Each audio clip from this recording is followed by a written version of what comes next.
Listen, in my coaching, I'm working with many beautiful women, talented, doing extremely well in their professional careers, and all of them are like, Cynthia, I desire to be married. Whether they've been divorced before or whether they've never been married, they've been very clear to me that they long for marriage.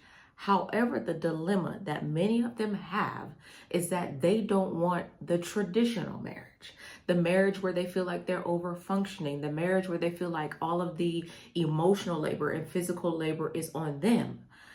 But the other part of it is many of them are having a hard time advocating for themselves in their dating. Now, if you're one of these women, I need you to watch this video because I am going to discuss this. I really believe that in relationship, it takes two people to come to the table and to discuss what it is that they want. You and your husband or future husband, husband to be, have to have a vision for what marriage looks like, and not just the wedding, but the day to day. Okay. If you're new here, welcome to Heal the New Sexy, where we discuss all things healing, self-love, and relationships. My name is Cynthia, and I want to talk about marriage today. But before I do, for the month of love in February next month, I'm doing group coaching every Saturday at 10 a.m. That link to group coaching, if you are interested, will be the first comment, and I'll be sure to pin it. It's open to 20 women per Saturday, so choose the Saturday that works for you. I've seen a couple of the Heal Squad members have already signed up, so you don't want to wait till the last minute because there may not be a slot for you. But let's jump right in, okay? Many women want partnership. You want emotional safety. You want mutual effort, mutual growth, and peace. I've done some coaching sessions just today, and I was speaking to one of the beautiful Heal Squad members, and I was talking to her about evolving. And as a woman, you will evolve. And talking to your soon-to-be or future husband about your evolution and his evolution. You've heard the saying that a woman will marry a man hoping he'll change, but a man will marry a woman hoping that she'll remain the same.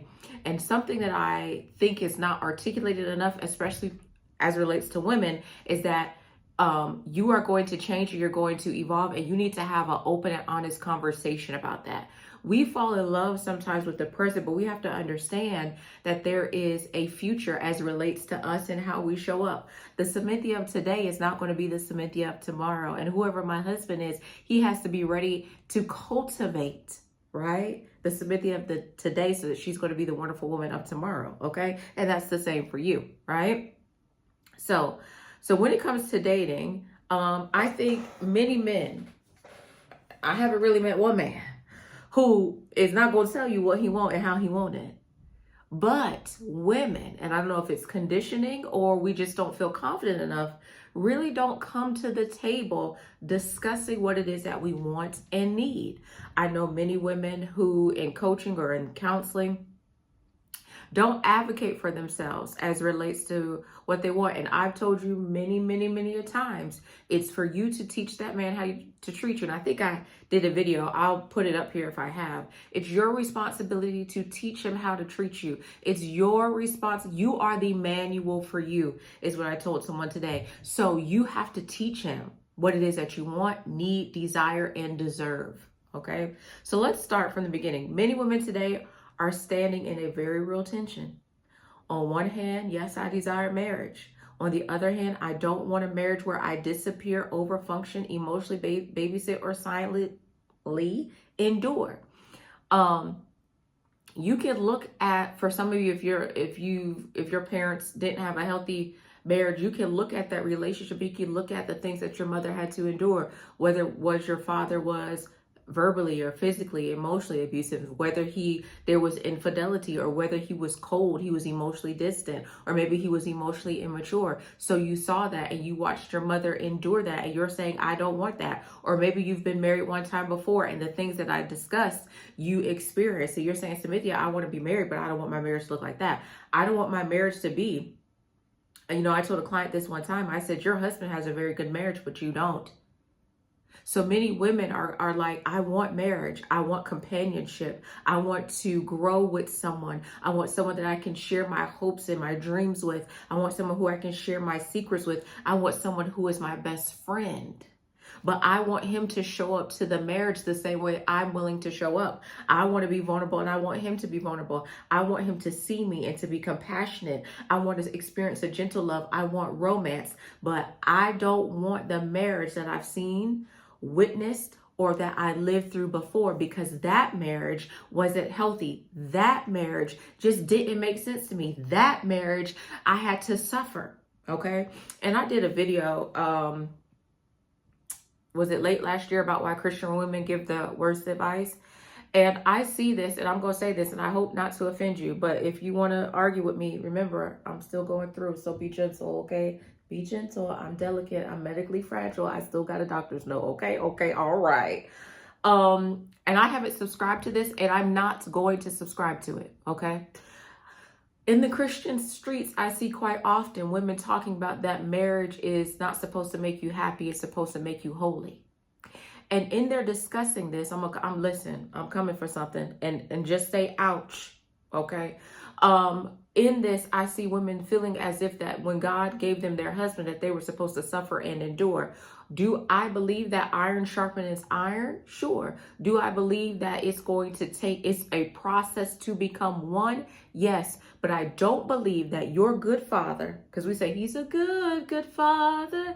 That's who you are. That's who you are. That's who you are. And I'm loved by you. Would give you a man that is abusive, that will cheat on you, that doesn't have capacity for you. I don't believe God will do that. I don't believe God will do that. And so sometimes when people go in this rhetoric, what they're doing is spiritually bypassing what's going on. Why would your father in heaven saying your father's being evil, know how to give good gifts? How much more will I do for you? Why would that God give you that man to mistreat and mishandle you? Okay. All right. All right. Our mothers, aunties, grandmothers, marriages often required self-sacrifice without support, emotional labor without reciprocity. You know, we believe in reciprocity over here. We believe in I'm going to take care of my man. He's going to take care of me. The things that concern me concern him. The things that concern him concern me. He got me, I got him. It's not that I'm a ride or die and he taking me here and there, tossing me to and from. That ain't what it is. It's that we are traveling through life together. We watch them provide loyalty without safety. They were loyal to men that weren't safe. All right. Commitment without care. And this is what I've noticed as it relates to many of the women that come for coaching. You have experienced such severe neglect that you aren't even cognizant of it. So then when you get into a relationship and that man isn't showing up for you emotionally or even physically, because you haven't really received care, you've only received neglect, you just feel like, this is just how relationships are supposed to be. Many of us have either consumed so much social media or so much information in the media, or we've seen it in real life, that we don't really know what a healthy relationship looks like. We don't know or understand what a man is supposed to be giving to us. But how is it that social media and everyone will tell you to show up and give your all? Meanwhile, he gets a pass not to show up fully in his role as a leader. All right. I don't know. Right. And now as women are healing and doing their healing work, I know many of you, I hear you say, Cynthia, I don't want to lose myself in marriage. I want to have a good marriage. I want to love a loving husband. I want to support him. I want to have children. Or for my older ladies that work with me, like, listen, we passed that. I'm ready to travel. I'm ready to be a lady of leisure. Okay. I'm ready to go to the political events with my man. He's looking fine. We get dressed, dressed to the nines, and we are out. Okay. I'm ready to do the charity events. I'm ready to be at the country club, on the golf course. That's what I want to do. I don't want this relationship that's emotionally heavy and burdensome and crippling to me. Okay. And I want you to know that what you want is available to you, and don't allow anyone to talk you out of what you want. Once you are clear, now you need to be confident enough to share this. Okay. So let's talk about why women don't say this to men. And I had an interesting conversation earlier this week. And I was telling a male friend of mine what I was looking for in a relationship.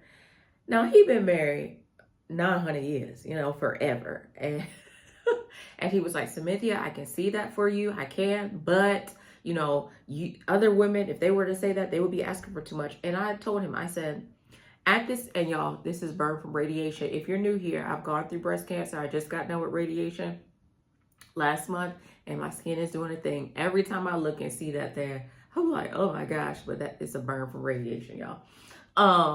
Somebody's like, Smithy, we got you. I know, but it's new people coming all the time. So I'm gonna be, okay. But this is the thing, right? Dating, and I may need to do a video about this. Dating in your 20s is different than dating in your 30s and your 40s and in your 50s. And I don't believe, and okay, somebody may get me for this, I don't believe building looks the same in your 20s, your 30s, your 40s, and 50s.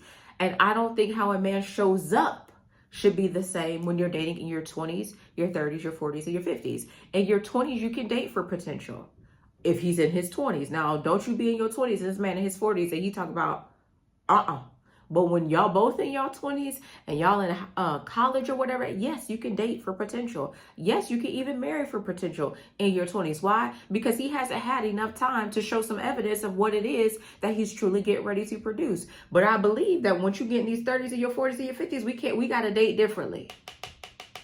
Time is not on our side the way we think it is. Okay? So let's talk about why women don't tell this to the men in their lives. Many women don't fully express what kind of marriage they want because they don't want to sound like they're too much. They don't want to scare him away. They don't want to be labeled as difficult, unrealistic, or masculine. They're afraid that asking for emotional depth will be met with defensiveness. And as women of color, it's all over social media, and people have talked about it. Prominent Black men have talked about what we don't deserve. Now, let me tell you something. Okay, let me paint a picture. Y'all know I want a Porsche. When I go down there to Porsche, they gonna tell me what they deserve. Period, point blank. Ain't gonna be much negotiating either. I want you to be the same way. You don't negotiate your care. Okay. I'm gonna say, you don't negotiate your care. All right. So somebody can tell you, oh, you asking for too much. You want too much. No, sugar. You have to understand that you are a rib. And if a man tells you it's too much, then that's not your atom. Keep it pushing. Any man that comes around like, oh, Smith, and he want to negotiate with me, he's not my atom. The things I want, my atom going to be like, girl, come right here. Bone of my bone, flesh of my flesh. Fit right in. Ooh, it's warm over here. Ooh, it feels so good and snuggly.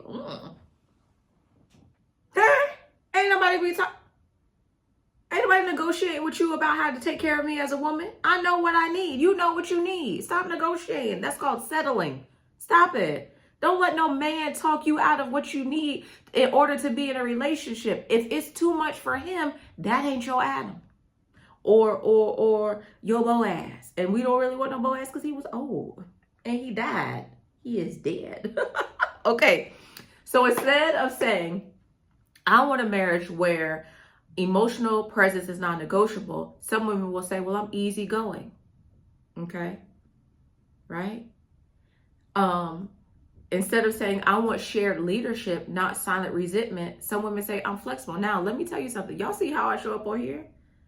I'm a woman who needs shared leadership. Oh, Cynthia, he's the head. Whatever he says is supposed to go. You masculine. Well, the beautiful thing is I get to choose who's going to be my head.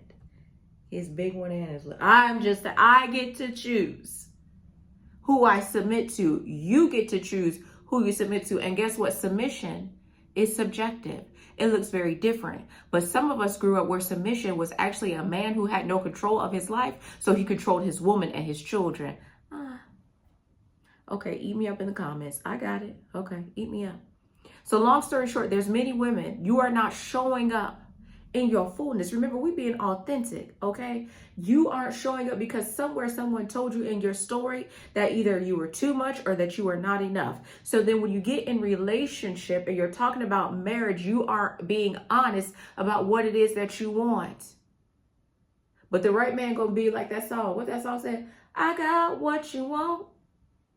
I got what you need. Can I get another shot? Okay. You know what I'm saying? All right. You're shrinking your vision because you feel like if I shrink my vision, if I shrink what I really want, then I'll be able to secure this marriage. And this is the thing. Is that the marriage that you really want where you have to shrink yourself? No, you don't want that, because that's going to lead to resentment. And the Gottmans in their research have shown that resentment, contempt, is a number one indicator that there will be a divorce. So I am helping you now divorce proof your marriage. Show up authentically. Ask for what it is that you want. And if that man doesn't want to give it to you. Now, I'm not talking about, he got to put you in $1 million house. I'm not talking about that. But there's a lifestyle that you want to live. And not lifestyle just like in material things. Spiritually, emotionally, physically, those type of things. Then you need to say what it is that you want. Okay? What they say, closed mouths don't get fed. All right. So let me clarify. Okay? Let me say this. Marriage is not the issue, but there is an outdated blueprint. And what I see sometimes outside is I see men are really struggling with how women are evolving. And some of them are complaining. They're digging their heels in. They're listening to red pill. They're being incels. They're doing all of that versus saying, being curious about why are women deciding to show up this way? Why are women renegotiating the terms as it relates to marriage? And am I really losing? If I have a beautiful woman and I'm going to share my life with her, I'm going to have a best friend. We're going to travel the world. We're going to write music if he's a composer. We're going to invest in real estate. We're going to do all these things. What's wrong with that? What's wrong with it being a different way? Okay. The blueprint is outdated. And let me say this, the blueprint may have worked for someone, but it may not work for you. The way we build houses in the US will not work for how they build houses in Japan. Why? Because they have a lot of earthquakes in Japan. So if you build a house from Georgia, where I'm at, in Japan, when there's an earthquake, that house is going to fall. So somebody's blueprint of marriage may not work for yours, and the both of you have to be flexible. That while you're in the marriage, there's an ebb and a flow, and you have conversations about, okay, we thought this was going to work, this was going to work, but it's not, and that's cool. It's no big deal. We're going to try something else. Okay. Today, women aren't rejecting marriage. I know so many women who want to be married. So many women who are even heartbroken because a man showed up in their life and they thought that this is the man that they were going to marry, and it didn't work. It didn't work. Okay? I believe women are rejecting emotional neglect. They're rejecting gender roles that benefit one person. We've heard many women talk about being single mothers within their marriage, and I think that's what women are rejecting. They're rejecting spiritual language used to excuse imbalance.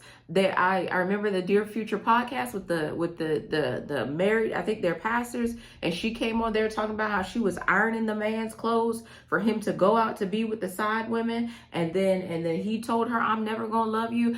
See, women, Christian women, are we not accepting that? We know that our Father in heaven, He loves us as daughters too, and He's not going to send a man who's going to cheat on us, who's going to be abusive to us, who's going to lie, who's going to manipulate, and we see a lot of that. So many women are saying, listen, do I want to be married? But I'm not going to be married to a man who is hiding behind God, but he really a wolf in sheep's clothing.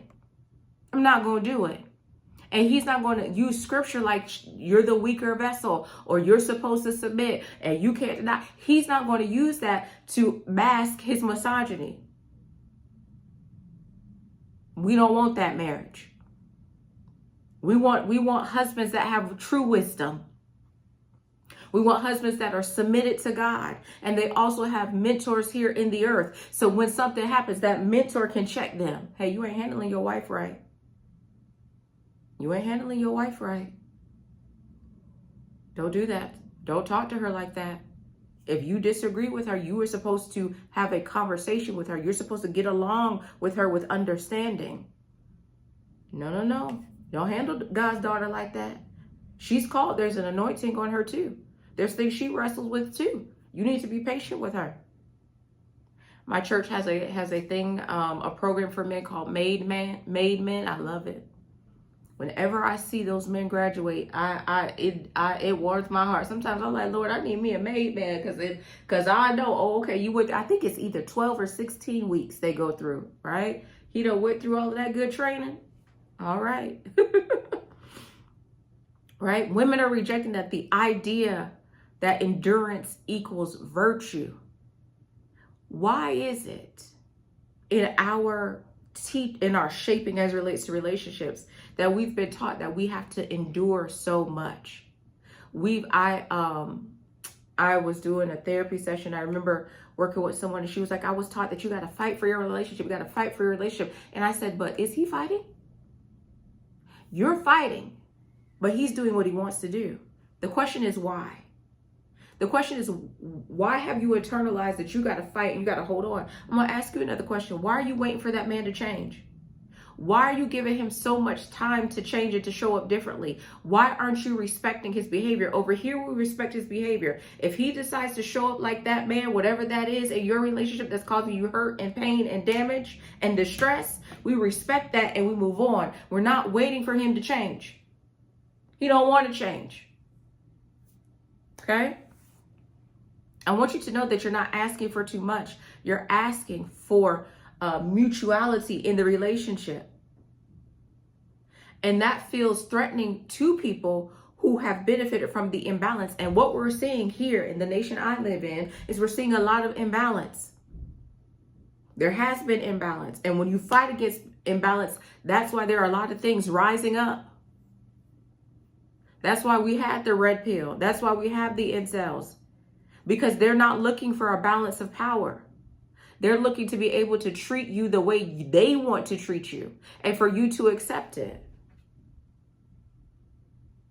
And can y'all go here with me? I'm a social worker. Did y'all know I'm a social worker? And in social work school, we talk about social justice and social, that's what we do.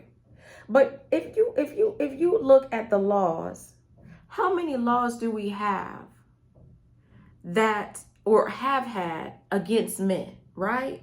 Like women, we couldn't even have a bank account. You couldn't have a credit card. There's still certain medical procedures now that you can't even get if you don't have a husband to approve. Why is a woman's body legislated so much, but a man's body is not? We don't find that problem. You don't find that suspicious? Like it says, like, what are we doing here? And that's the problem. We should have as much autonomy over our body as a man has over his. But because of how we've been viewed and seen as, there has been an imbalance. And that's what behind closed doors, I'm taking a conversation from behind closed doors. Many women are like, I want to be in the relationship, but I want an egalitarian relationship. I don't want the traditional. I don't want that. And if you don't want that, you have to advocate for that. Okay? So let me tell you something. You're not obligated to want the same marriage that you've seen other women survive. You are allowed to desire a husband that is emotionally intelligent and available, right? You should have a relationship that conflict leads to repair, not silence or not deflecting or not, you know what I'm saying? He's giving you the silent treatment in order to punish you.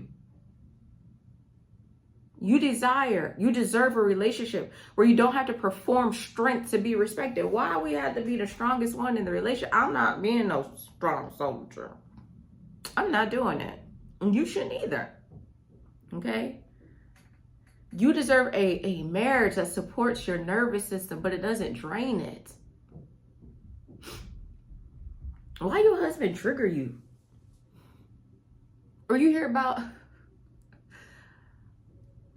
There are women who've endured so much in their marriages. They really have. And it's really sad. And for many of us, we are, they always say single women keeping women single. It's not true. The way marriage has been represented in the past and sometimes currently is what is keeping women single. And it's why women are saying, I'm not signing up for that. But I want to empower you to have a very clear conversation about what it is you want. And don't even just have a conversation. Then type it up and put it in black and white and the two of you sign it. And then the two of you go back and review it. Every year, go back and review it. This is what's working for us. This is what's not working for us. This is what I need. This is what I need. This is what we're going to change. This is what... If you're going to be with someone for the rest of your life, you should be able to have very hard, difficult conversations with them, because y'all are rocking out life together. You should not have to hide what it is that you truly want, need, and desire. You shouldn't. Okay? And a man, and the right man, won't need you to water down what you need in order to stay. The right man is not going to manipulate you and talk you out of what you need in order for you to stay in the marriage. And even before you get married, the right man will be willing to give you what it is that you need, because he understands that he's not trying to get you at a discount. This is not an auction. But he understands that there is a cost. There's a level of investment that comes with you. Okay? If expressing your vision makes him uncomfortable, that's not a sign to be quieter. That's information. So is marriage still the goal? For many of us, yes, it is. However, the goal, it's not at the cost of us losing ourselves. I don't want you to lose yourself in your marriage. I want you to be cherished, adored, taken care of, esteemed. And that's what you want too. Now, if you need help having this conversation, if you're like, Cynthia, I want this, but I have a hard time articulating it, I want you to click the link and schedule an individual coaching session with me so that we can get this down on paper. So you can get crystal clear and secure in what it is that you want, so that when you're going out and you're dating and your conversation, you have a clear vision for your marriage, because marriage is two people and it's two visions coming together as one. It's not one person's vision superseding the other. Okay? All right. Well, my name is Cynthia. I love to hear from you down below. Remember, I still got a doctor's though. This is Heal the New Sexy until we talk again.